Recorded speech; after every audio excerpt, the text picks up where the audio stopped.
Welcome to Heart Echo Channel, where real stories remind us of our true worth. My name is Rebecca Sterling, and I'm 58 years old now. This story happened 10 years ago, when I was 48, during a moment when I believed I needed to pretend in order to be loved. I had been a single mother since my daughter Chloe was just 2 years old. Her father left the moment he found out I was pregnant. No goodbye, no support, just silence. For nearly 2 decades, my life was pure survival. I waitressed during the day. I did bookkeeping at night. I walked everywhere to save on bus fare. I shopped at thrift stores, cut my own hair, and wore shoes until the soles literally peeled away from the leather. Every single sacrifice I made had one purpose: Chloe, and I succeeded. I raised her all by myself. I put her through school. I watched her grow into a strong, brilliant young woman.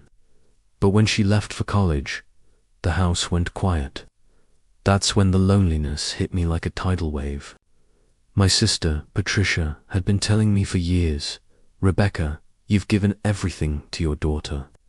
Now it's finally time to choose yourself." I didn't believe her. Who would want someone like me? A tired waitress with no savings and worn-out shoes. Eventually, though, she convinced me to go on just one blind date.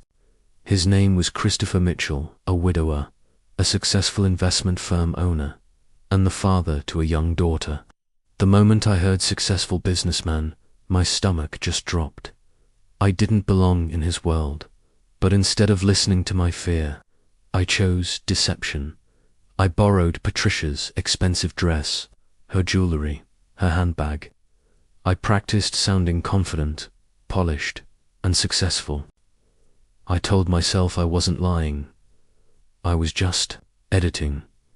But the only thing I couldn't fake were my shoes. They were worn black flats, scuffed, splitting at the sole. Shoes that were shaped by years of walking to and from work. The date was at an upscale restaurant I'd never dared to enter before. I felt like a complete imposter the entire evening.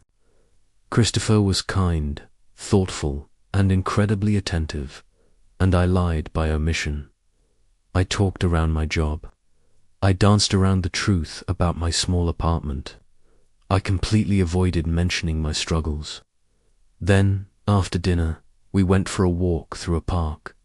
That's when he stopped, and said something I will never, ever forget. He said, "I noticed your shoes." My heart sank. I thought, this is it, the jig is up. But then he continued, "They tell me you're practical, hard-working, someone who makes things last. And I also noticed, you've been uncomfortable all evening." And just like that, I broke. The tears started flowing, and I told him the entire truth. That I was a waitress, that the dress wasn't mine, that I felt completely unworthy of someone like him. I was expecting him to walk away, to feel disappointed. Rejection felt certain. Instead, he took my hand, and he said, "Those shoes tell me more about your character than anything you tried to present tonight."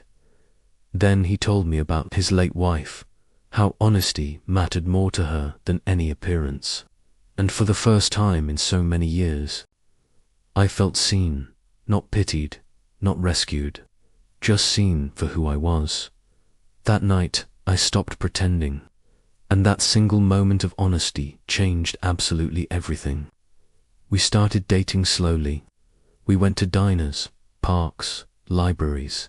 He wanted to be a part of my real world, not some polished fake version. Years later, we got married, and on my wedding day, I wore those same worn shoes, because they reminded me of the moment I learned that love doesn't require perfection. It just requires truth. Thank you for listening. Remember to subscribe for more stories that touch the heart.